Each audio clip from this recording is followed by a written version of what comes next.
بسم اللہ الرحمن الرحیم۔ نحمده ونصلي ونسلم على رسوله الكريم اما بعد فاعوذ بالله من الشيطان الرجيم بسم الله الرحمن الرحيم قل للمؤمنين يغضوا من أبصارهم ويحفظوا فروجهم ذلك أزكى لهم إن الله خبير بما يصنعون وقل للمؤمنات يغضضن من أبصارهن ويحفظن فروجهن إلى آخر الآية۔ عزیز طلبہ، سبق نمبر 234 کتاب الحظر والاباحہ، یعنی شریعت کی نظر میں جو کام ممنوع ہیں اور ناپسندیدہ ہیں ان کا ذکر، اور وہ کام جو شریعت کی نظر میں پسندیدہ ہیں اور ان کے کرنے کا حکم ہے ان کا ذکر اس کتاب الحظر والاباحہ میں ہے۔ تو اسی سلسلے میں آج ہمارا جو سبق ہے وہ غیر محرم اور محرم، یعنی عورتیں کچھ محرم ہوتی ہیں کچھ غیر محرم ہیں، ان کے جسم کے کس حصے پر نظر پڑنے کی اجازت ہے، ڈالنے کی اجازت ہے، اور کس حصے پر نظر ڈالنے کی اجازت نہیں ہے، اس سے متعلق آج انشاءاللہ ہم دیکھیں گے۔ مرد کے کس حصے کو دیکھ سکتا ہے، کس کو نہیں دیکھ سکتا، اور عورت کے جسم کے کون سے حصے کو دیکھ سکتی ہے، کون سے کو نہیں دیکھ سکتی، اس طریقے سے مرد عورت کے، عورت مرد کے۔ تو انشاءاللہ اس ساری تفصیل کو آج ہم جاننے کی کوشش کریں گے۔ تو سب سے پہلے ہم ذکر کریں گے کہ مرد اجنبی عورت کے جسم کے کون سے حصے کو دیکھ سکتا ہے اور کون سے حصے کو نہیں دیکھ سکتا۔ تو اس سے متعلق فرمایا کہ وَلَا يَجُوزُ أَن يَنظُرَ الرَّجُلُ مِنَ الْأَجْنَبِيَّةِ إِلَّا إِلَى وَجْهِهَا وَكَفَّيْهَا۔ اجنبی مرد، اجنبی عورت، تو یہ مرد اس اجنبی عورت کے جسم میں کسی جگہ کو بھی نہیں دیکھ سکتا سوائے چہرے کے اور اس کی ہتھیلیوں کے، اور قدم بھی پھر اسی میں آ جاتے ہیں۔ تو چونکہ اجنبی عورت ہے تو لہٰذا اس کا پورا جسم پردہ ہے، جیسے کہ ابھی آپ کے سامنے آیت آئی کہ وَلَا يُبْدِينَ زِينَتَهُنَّ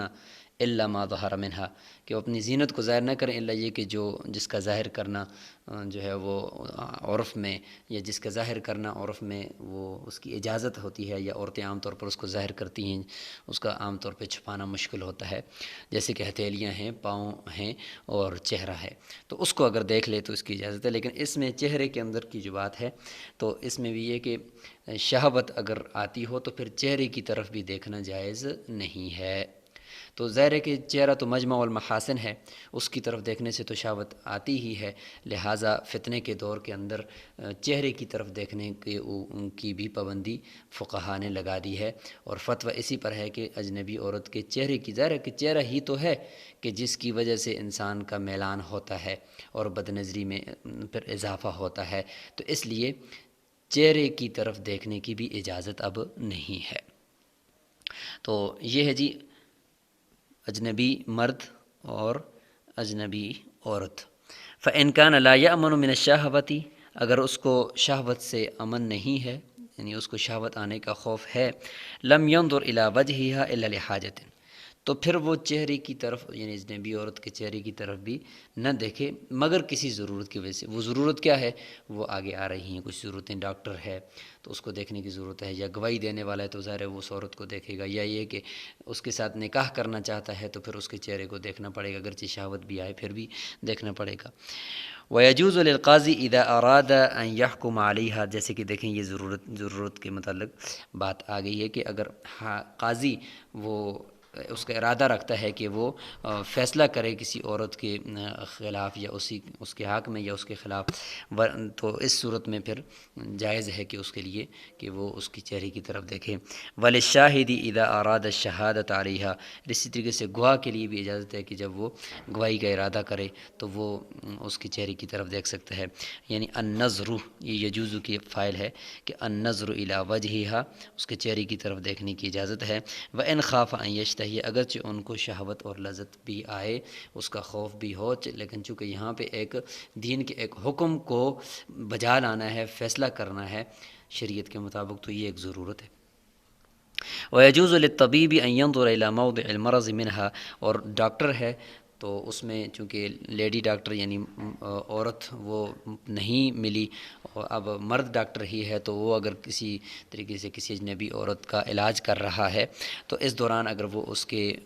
وہ خاص مرض کی جگہ کو دیکھتا ہے، باقی جسم ڈھانپا ہوا ہو، تو اس کی بھی اجازت ہے، لیکن بہتر یہ ہے کہ چونکہ اب لیڈی ڈاکٹر جو ہے وہ دستیاب ہوتی ہیں، اس لیے انہی سے علاج کروایا جائے۔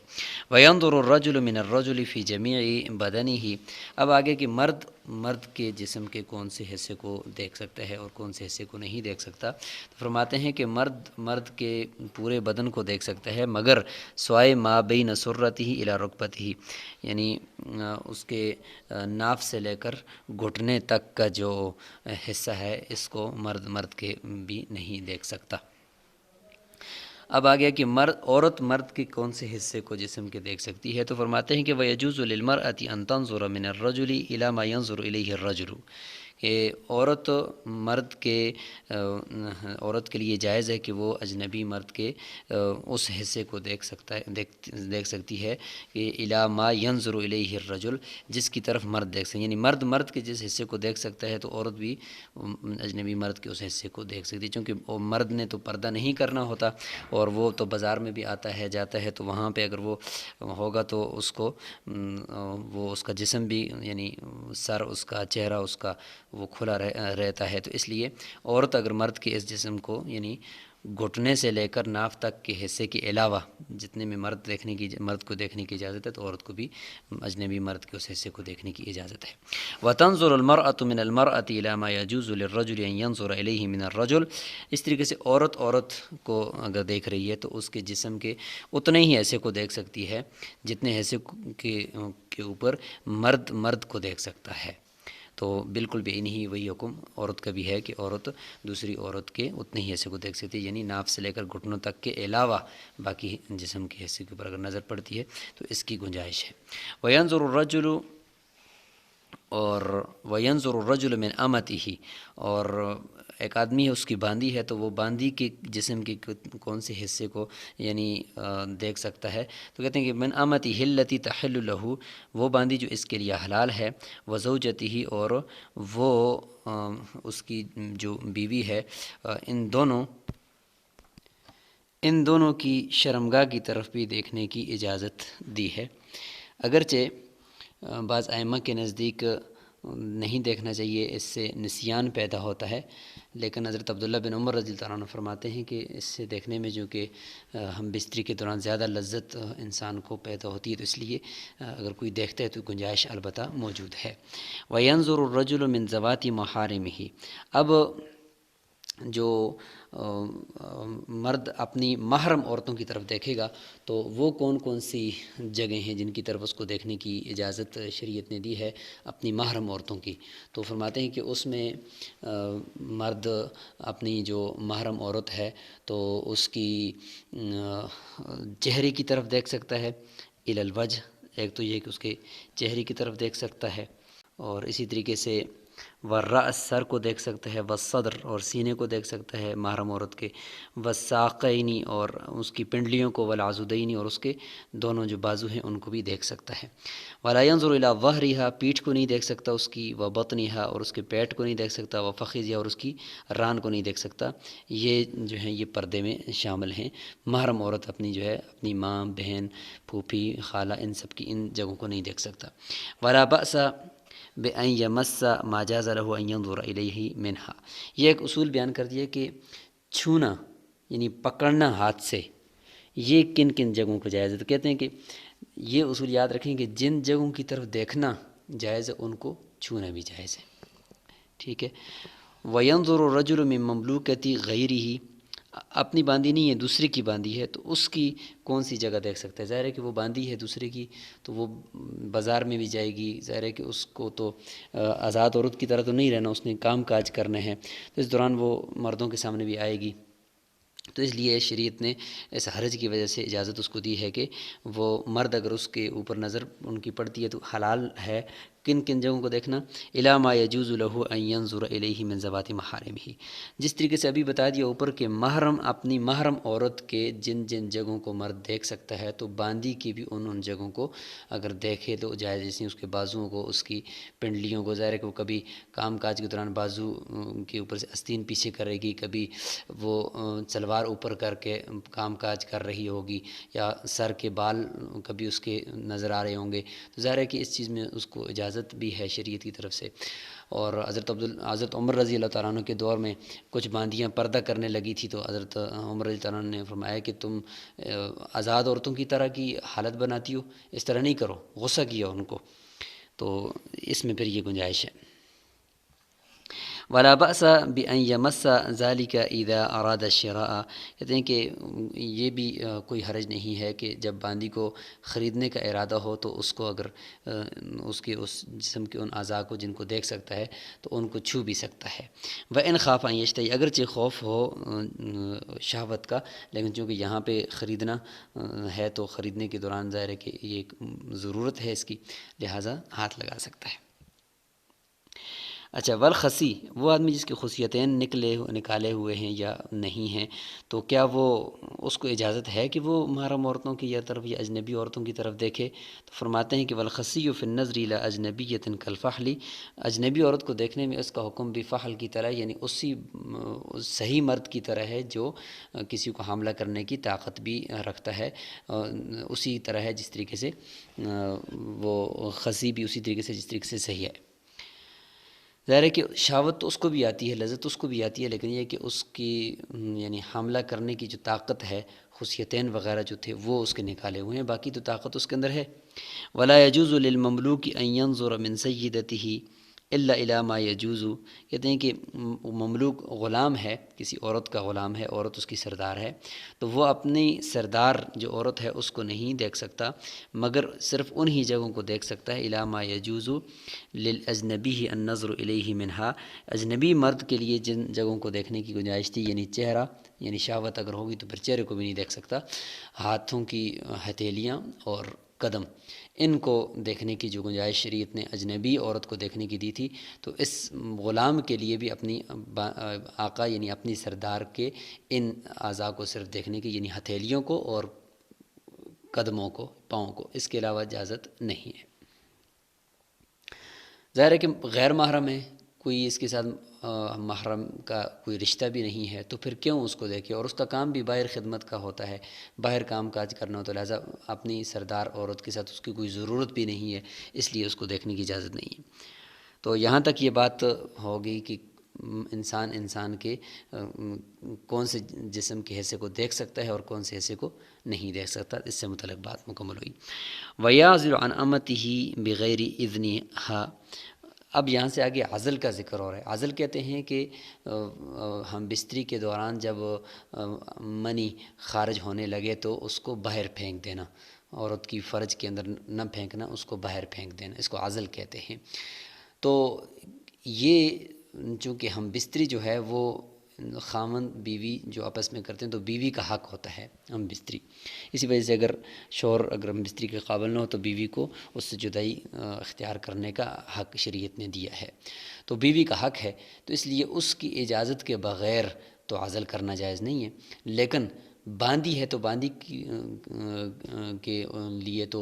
ہم بستری کا حق اس کو نہیں ہے نا، لہٰذا اس میں مولا کی اپنی مرضی ہوتی ہے کہ اس کے ساتھ ہم بستری کرے یا نہ کرے، اس لیے مولا اس کی اجازت کے تو بغیر عزل کر سکتا ہے، یعنی اس کے بچہ پیدا کرنا مقصود نہ ہو تو منی باہر خارج کر سکتا ہے، لیکن بیوی اپنی اگر جو ہے تو اس کی اجازت کے بغیر نہیں کر سکتا، کیونکہ اس کا حق ہے وطی اور ہم بستری، تو اس لیے اس کی اجازت ضروری ہے۔ تو فرمایا کہ باندی سے اس کی اجازت کے بغیر بھی عزل کر سکتا ہے۔ ولا يعزل عن زوجته الا باذنها، عورت سے اجازت کے بغیر نہیں کر سکتا۔ اگلا متفرق مسئلہ ہے جی ذخیرہ اندوزی، یعنی بازار سے غلے کو لا کر اپنے پاس سٹاک کرنا یا اپنی کسی سٹور کے اندر اس کو سٹاک کرنا، تاکہ جب شہر کے اندر قحط آ جائے تو اس وقت میں اس کو لوگوں کے اندر مہنگے داموں فروخت کروں گا، اس کی اجازت شریعت نے نہیں دی۔ ظاہر ہے کہ نقصان ہے شہر والوں کو، البتہ اپنا غلہ ہے اپنے زمینوں کا، اس کو اگر کوئی بندہ محفوظ کرتا ہے تو اس کی گنجائش ہے۔ ویکرہ الاحتکار ذخیرہ اندوزی فی اقوات الآدمیین والبہائم، انسانوں یا جانوروں کی خوراک میں یہ مکروہ ہے، اذا کان ذلک فی بلد، اگر یہ شخص ایسے شہر کے اندر ہو، یضر الاحتکار باہلہ، کہ جہاں پر ذخیرہ اندوزی اس شہر والوں کو نقصان دیتی ہو۔ ومن احتکر غلۃ ضیعتہ، اگر کسی نے اپنی ہی زمین کا، اپنی ہی جائیداد کا غلہ جو ہے اس کو محفوظ کیا ہے اور ذخیرہ کیا ہے، تو او ما جلبہ من بلد آخر، یہی ہے کہ اس نے اپنے شہر سے نہیں کسی دوسرے شہر سے لا کر اس کو ذخیرہ کیا ہے، فلیس بمحتکر، یہ آدمی پھر محتکر یعنی ذخیرہ اندوزی کرنے والا شمار نہیں ہوگا۔ ولا ينبغي للسلطان ان يسائر علی الناس، یہ ایک متفرق مسئلہ ہے کہ نرخ، چیزوں کا نرخ، ریٹ، یہ حاکم وقت خود مقرر نہ کرے۔ روایت میں آتا ہے کہ لوگوں کو چھوڑو، لوگ خود ہی ریٹ مقرر کریں گے، جیسے جس کو فائدہ ہوگا اور مارکیٹ کے اندر اسی کے مطابق لوگوں کا ایک بزنس چلتا رہے گا۔ حاکم وقت ان کے اوپر اس چیز میں پابندی نہ لگائے۔ البتہ اگر لوگ ریٹوں میں کافی گڑبڑ کرنے لگ گئے ہوں، ظلم کرنے لگ گئے ہوں، بہت زیادہ ریٹ مقرر کرنے لگ گئے ہوں، تو وہاں پہ پھر نرخ نامہ حاکم وقت کی طرف سے متعین کرنا ضروری ہے۔ وَيُكْرَهُ بَيْعُ السِّلَاحِ فِي أَيَّامِ الْفِتْنَةِ، فرماتے ہیں کہ فتنے کے دنوں میں اور لڑائی جھگڑے کے دنوں میں، فساد کے دنوں میں اسلحے کی خرید و فروخت یہ مکروہ ہے، لیکن یہ بھی فتنہ بازوں کے اوپر مکروہ ہے۔ اگر کوئی باہر لے کر جا رہا ہے یا اس کو یہ یقین ہے کہ یہ بندہ اپنی حفاظت کے لیے گھر کے اندر اسلحہ لے کر جا رہا ہے تو پھر مکروہ نہیں ہے، لیکن فتنے والے لوگ ہی لے رہے ہیں تو ان کے اوپر فروخت کرنا پھر مکروہ ہے۔ ولا باس ببیع العصیر ممن یعلم انہ یتخذ خمرا، شربت ہے، انگور کی شربت ہے، اس کو بیچنے میں کوئی حرج نہیں ہے اس شخص کے اوپر جس کے بارے میں یہ معلوم ہو کہ یہ اس سے شراب بنائے گا۔ یعنی اصول یہ بنا کہ جس چیز کی عین سے معصیت نہ ہوتی ہو بلکہ اس کو تبدیل کر کے یا اس کو آگے استعمال کر کے کچھ اور چیز بنا کر اس سے گناہ اور معصیت کا کام کیا جائے گا، تو اس چیز کا فی نفس ہی بیچنا درست ہے۔ مثال طور پر انگور کی شربت ہے تو ویسے بھی پی جاتی ہے نا، اور شراب بھی بنتی ہے اس سے، لیکن شراب بننے کے بعد اس کی حالت تبدیل ہونے کے بعد بنتی ہے، اس پہ کچھ پروسیس ہوتا ہے، تو اس لیے نفس شربت اس کے اندر اس کے بیچنے میں تو کوئی گناہ نہیں ہے، اگرچہ اگلا بندہ اپنے فعل سے اس سے ایک چیز بنائے گا، لیکن فی الحال تو اس چیز کے بیچنے میں کوئی حرج نہیں ہے، تو اس لیے فرمایا کہ اس کا بیچنا درست ہے۔ تو یہاں پر کتاب الحظ والاباحہ مکمل ہوئی، اور اس میں ہم نے کچھ متفرق احکامات پڑھنے کی کوشش کی اور جاننے کی کوشش کی کہ شریعت میں کون سے کام جائز ہیں، کون سے ناجائز ہیں، اور پھر خاص طور پر نظر انسان کے دوسرے انسان کے جسم کو دیکھنا، اس میں مرد عورت کی تفصیلات ہم نے ذکر کی، اور آخر میں کچھ متفرق مسائل کا ذکر ہوا۔ انشاءاللہ اگلے 2 کتاب رہیں گی، کتاب الوصایا اور وصیت، اور کتاب الفرائض یعنی میراث، تو انشاءاللہ اگلے اسباق کے اندر اس کا ذکر کریں گے۔ السلام علیکم ورحمۃ اللہ وبرکاتہ۔